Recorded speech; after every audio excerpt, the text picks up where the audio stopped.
Next classic trailer, please. Inception.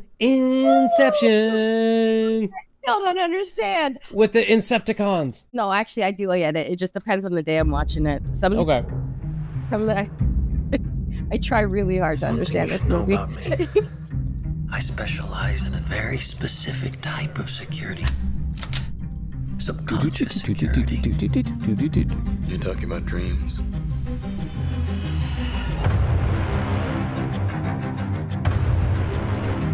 Christopher Nolan again. Mr. Cobb has a job offer he would like to discuss with you. Like a work placement?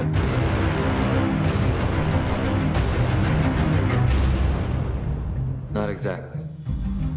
We create the world of the dream. We bring the subject into that dream, and they fill it with their secrets. Then you break in and steal it. Well, it's not strictly speaking legal. It's called Inception. Already.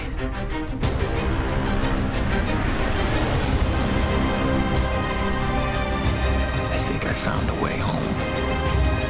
And this last job, that's how I get there. Dreams feel real while we're in them. It's only when we wake up that we realize something was actually strange. This is your responsibility. We're not prepared for this.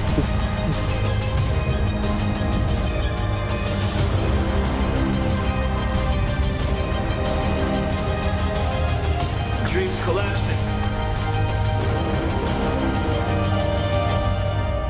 I have it under control.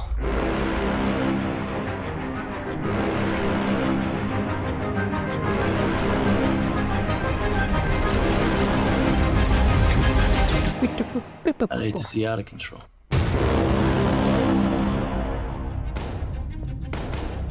You mustn't be afraid to dream a little bigger, darling.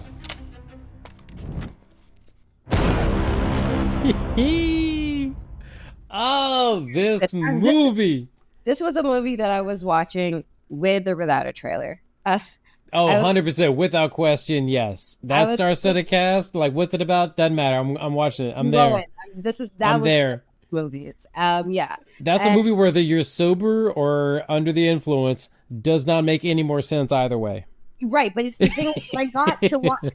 At least from the trailer, you think you have an idea of how what the story is about. Basic premise you can grasp. That's what you can grasp, that basic premise. Details you get lost on. You can make assumptions of how the story is supposed to be told. Mm-hmm. You get to the film, however, and you're just like, what? You need a Reddit thread in order to understand what went down, how it went down. Like, I need like pictures and strings and like I need like a crayon drawings. Like that's what I need for this. And there's times, the thing is, there's times it's part of the movie where you think you know what's going on, and this is where Christopher Nolan is a horrible, horrible man. Even though I love him and I love his movies, That's glorious son of a bitch. Exactly, that's the term. You think you have an idea of what's going on. You're like, yeah, Yep. no. I got this. I got a grasp on this. You're right. You're like, it's going to go here. And then you get into it. And then by the time the climax of the scene comes, or the climax of the act comes, you're so confused by the last 5 to 10 minutes of action that you don't remember what your first hypothesis was. So now you're watching something and you're just like, Every time you like you think you got something, they'll throw something new at you. Okay, cool. So I gotta grasp that. Then they're like the new thing. Okay, well I gotta grasp that. And then they'll reference the thing 2 things ago that you had to grasp, and you're like, oh, I forgot about that thing. Wait, how does that thing fit into that? You know, and it's just stair step and just enough to where it's like enough to get generally how things went, but specifically you're like, but wait, no, but that was the second level. But then like so then they had to do this to get to the other level, and like. And you know what? And by the thing is, and the glorious son of a bitch, Christopher Nolan, that's the best thing about him. He's just like, listen, just watch the film. You're supposed to experience the film, not understand the film. Just sit there in the theater and experience great acting, Great storytelling that you may not understand, but experience the world that these people are in.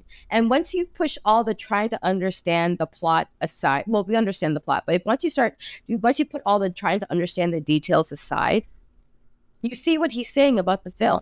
Yeah. It is a miraculous movie. Like, it is Beautiful. Really good. You don't need to understand if it's a dream state or if they were awake and they were in reality. Leonardo DiCaprio's character is a thief, and he's a damn good thief. He's a real good thief, but he's a thief with a moral compass. A thief with a moral compass. There's love. There's elements of love. There's he's like a Han Solo, but for the mind. Kinda, basically, but it's a really good character-driven story. Oh, and DiCaprio, Cillian Murphy, which, by the way, whatever happened to him? Joseph Gordon-Levitt, JGL, My Heartthrob, Tom Hardy, Elliot Page, Marion Cotillard, Ken Watanabe, Michael O'Kine, like, just star-studded actors. And not just like, oh, look, they're celebrities, let's go see them. They got to act, and you believed who they were. That's what grabs it. Don't just fill it with celebrities just to make it think like I'm going to go spend my money on it. Use the celebrities you're using well to tell the story through characters, which is what they did. Well done. Right. They absolutely did do that well done. And it was didn't waste your time. One thing you could say about Christopher Nolan is that he does not waste his talent. He doesn't waste his talent. He gets them for a reason because they can do the thing that they are known for doing. From the cast down to the crew, to the post people, to the sound people, to the wardrobe, costumes, production design, this guy does not waste his talent. And that's one thing that he and his wife do well. They just recognize the story that they're trying to tell and the best people to help them tell that story. Oh, you know? And his wife, the editor... Yes. Well, was she the editor on this one? I don't know if she was that. I'm going to say yes, just because I just feel like they just go together, you know? Like, oh, no, edited by Lee Smith. That's not her at all, is it? Yeah, no, he produced... I think maybe she's a producer on this one. Yeah. Also, credit to Lee Smith. I'm not going to diss Lee Smith, but yeah, wonderful. I just really appreciate that Chris, like, it doesn't matter if it's something that he's writing or directing himself, or is this something that he's producing and he's behind the scenes on? He just really he gives the audience credit for being smart. He gives his audiences credit for being creative and imaginative. And he doesn't try to spoon feed us, this is how you should feel, this is what you should think. He's good at setting a world that you catch up to, rather than like, let me just explain every little thing to you. He doesn't talk down to you. You have to catch up to him. Did you know that his films have grossed over $6 billion worldwide? Like, everything he's done has grossed over $6 billion worldwide? Yep, that absolutely tracks. Damn. Makes perfect sense. In every Christopher Nolan, there's not a Christopher Nolan movie that I can think of that wastes your time. $6 billion credited to that one man and his glorious brain. Wonderful. And the risks that he's willing to take, like, the longest time. I mean, at this point, is it even risks anymore? Like, I mean, it's not a word, right? Inception was definitely a risk. At the time, yeah.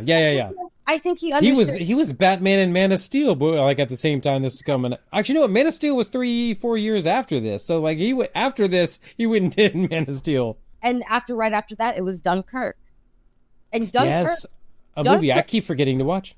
And Dunkirk is a film that he was about to freestyle.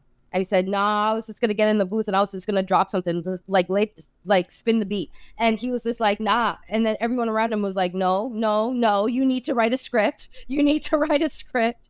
Just to shoot him up, World War I film. And Christopher Nolan was like, no, just get me a beach. I'm there. I got it. That's it. That's all we need, man. Come on. It's war. It's easy. Boom, boom, boom. Let's go. Right. But also, World War II.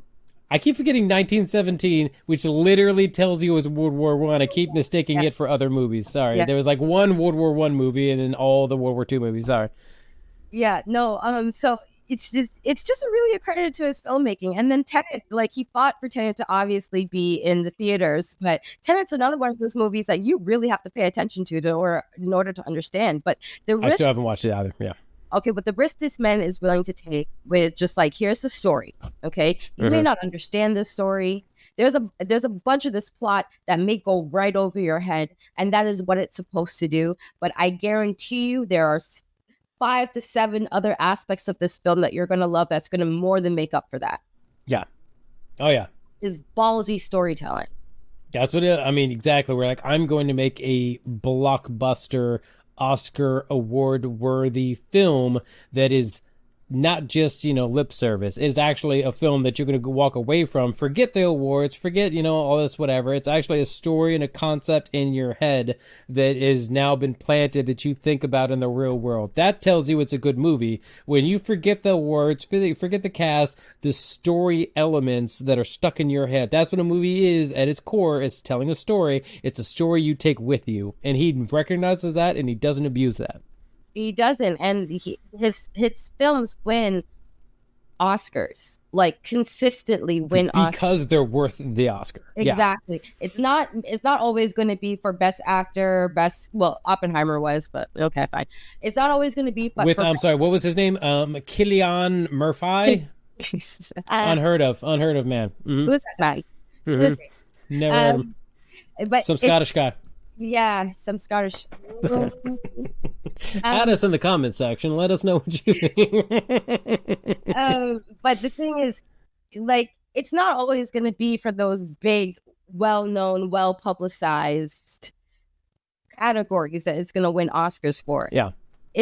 His films really highlight the crews and the back-end work that is done on top of the acting, on top of the directing, on top of the writing, that make movies so good. Like, the music alone, the sound effects, the atmosphere.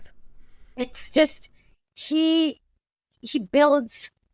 world builds. He literally world builds. And it's just beautiful to see that his films consistently win Oscars, recognition and accolades from his industry peers for those small details in his films that make it so great. Yeah. Yep. I'm in awe of him as a filmmaker.